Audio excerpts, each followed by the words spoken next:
Hello students, आप स्वागत है आप सभी का हमारे इस चैनल पर। आज मैं आप लोगों को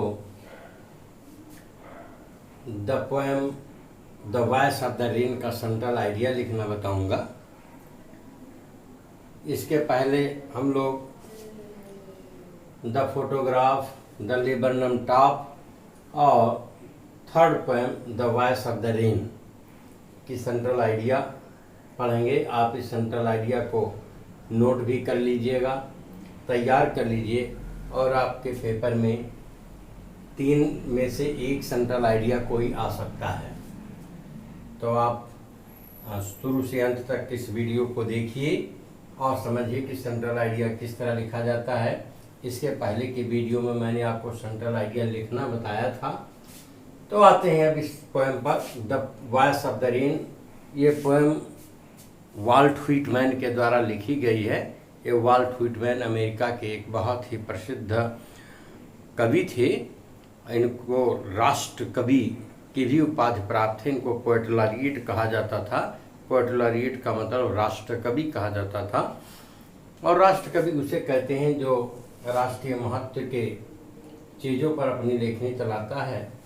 लेकिन यहाँ जो the poem the voice of the rain एक नेचर, प्रकृति पर आधारित पोएम है और इसमें कवि ने ये शो किया है कि कैसे साइक्लिक मूवमेंट रेन का होता है, कि पानी किस तरह से नीचे से ऊपर आकाश में जाती है वाटर वेपर के रूप में, वहाँ क्लाउड्स का फॉर्म लेती है, इसके बाद पुनः बरसती है और सूखा दूर करती है, इस धरती में जीवन पनपाती है।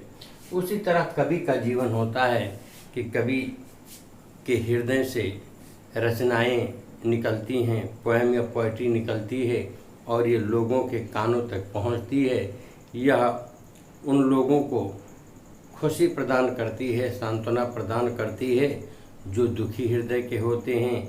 यह जो स्वस्थ और सुखी होते हैं उनको भी हृदय को उनके आह्लादित करती है, उनको खुशियाँ प्रदान करती है।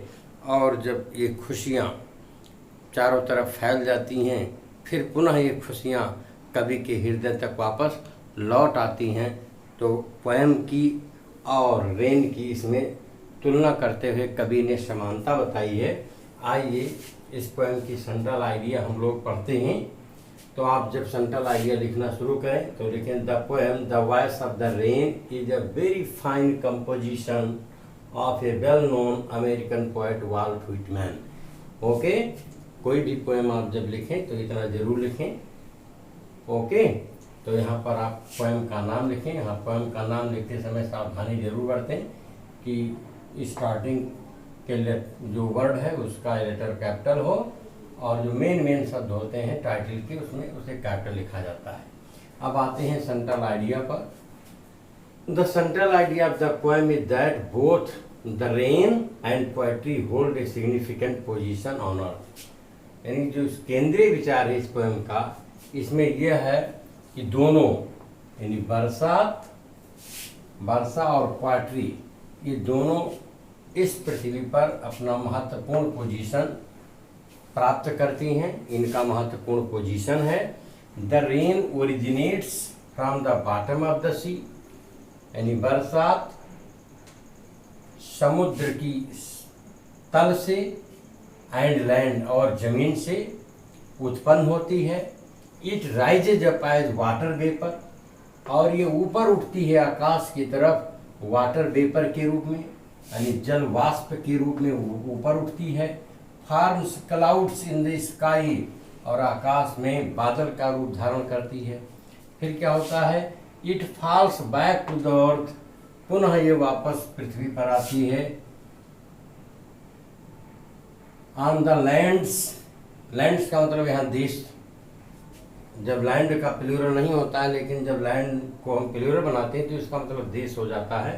तो it falls back to the earth on the lands, यानी ये विश्व के देशों की अर्थ पर वापस आती है।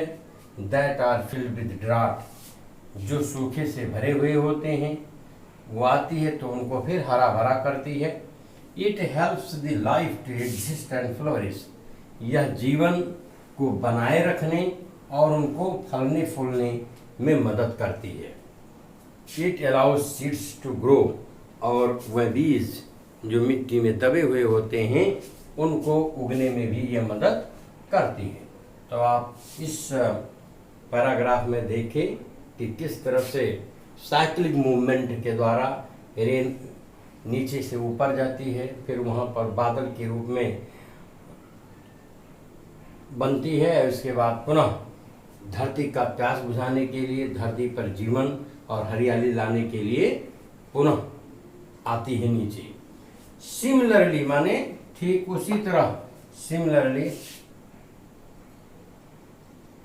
The poetry or a poem originates from the heart of a poet. उसी तरह से कोई पोएट्री हो या पोएम हो किसी कवि के हृदय से उत्पन्न होती है, and reaches to the different people, और भिन्न भिन्न लोगों के पास भिन्न भिन्न स्थानों पर पहुंचती है। Who praise or criticise it, जो या तो इसकी प्रशंसा करेंगे या इसकी आलोचना करेंगे, दो ही कर सकते हैं। But in the end love comes for the poet from all directions, लेकिन अंततः प्रेम कवि के हृदय के पास चारों तरफ से आता है, यानी कवि को चारों तरफ से प्रशंसा प्राप्त होती है।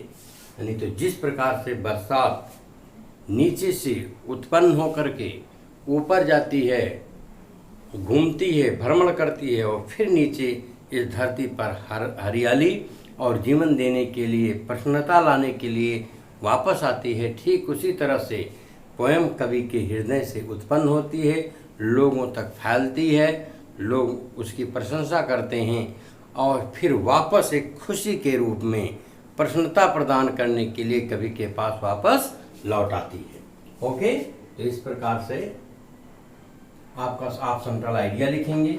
अब विशेष चीज़ें जो हैं अगर आप ये लिखते हैं तो आपके सेंट्रल आइडिया और प्रभावी हो जाती है, अच्छे मार्क्स मिलते हैं। तो पोएटिक चार्म से आप लिखें, it reveals the cyclic movement of rain. ये पोएम जो है, it stands for the poem, ये बरसात के साइक्लिक मूवमेंट को शो करती है। आप यहाँ बरसात या वाटर भी लिख सकते हैं, ओके, पानी की, क्योंकि वह पानी का भी साइक्लिक मूवमेंट है, नीचे से ऊपर जाना, ऊपर से फिर नीचे आना। द पोएम इज रेटोरिक, और ये पोएम रेटोरिक है। रेटोरिक माने अलंकारिक है। The rain has been personified in this poem, has been personified in the poem. और इस पोएम में बरसात को पर्सनिफाइड किया गया है। पर्सनिफाइड का मतलब मानवीयकरण किया जाना, पर्सनिफिकेशन फिगर आप उसको कहते हैं जिसमें नॉन लिविंग चीज़ को या किसी ऑब्जेक्ट को ऐसे प्रेजेंट किया जाए, उसकी एक्टिविटी को ऐसे शो किया जाए जैसे मानो वह कोई सजीव हो और सजीव की तरह एक्टिविटी या एक्शन करता है। ओके, तो इस प्रकार से सर इसकी जो टाइटल है पोएम की वही पर्सनिफाइड है, जिसे the voice of the rain. Voice होता है किसी लिविंग बीइंग की, और यदि यहाँ पर the sound of the rain होता तो ये पर्सनिफिकेशन फिगर आप इसमें नहीं होता, क्योंकि रेन की साउंड होती है न कि वॉइस, और वॉइस होने की वजह से ये पर्सनिफिकेशन हो गया है। ओके, तो आप इस सेंट्रल आइडिया को नोट कर लेंगे। नोट करने के बाद में आप इसे लर्न कर लीजिए। ओके, आई होप आपको समझ में आ गया होगा। Thank you for watching.